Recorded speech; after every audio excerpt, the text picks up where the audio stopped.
Биринчиден предупреждение берген эмес. Экинчиден болон соломунга ям аткан эмес. Прамой булар ушу аткан айнеге 5-6 окту. 30 декабрдын таңкы саат 6-лар чамасында Кыргызстандын эки жараны Мерседес гигант үлгүсүндөгү автоунаасы менен Өзбекстандын Шархават айылынан өтүп бараткан учурда кошуна чек арачылардын огуна кабылган. Алар жарадар абалында Кыргызстандын аймагына чейин автоунаасын айдап качып өтүшкөн.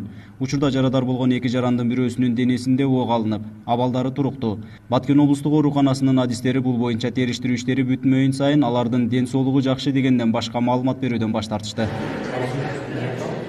Мына жолдон келатып, акам мен икем чек арачылар аткандан кийин жарадар болуп, машинаны айдай албай калып, ушул жака жашырган машиналарды. Машиналар күлүштөрдү алып, документтерди алып, тоо менен аралап качкандан кийин ушул Кыргызстандын 5 километр жеринен келген дагы машинаны Өзбекстандын чек арасына алып кирип кеткен. Окуя болгон жерде жабыркагандардын жакындарынан турган 50 чакты киши топтолуп, кошуна чек арачылардын аракетине нараазычылык билдирип чыгышты. Алар Кыргызстан аймагында турган Өзбекстандын Сох анклавынан транзиттик каттамды коопсуз кылып макулдашуу зарыл.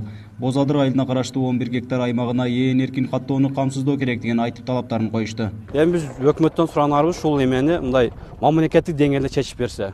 Бирок өтө кыйналдык да сөзүн ачык бир чек арада жашап, ошого бир кайдыгер карабай өкмөт менен чечип берсеңиздер. Мына бүгүн бир эме, эки эмебизди атып кетишти Өзбекстан солдаттары.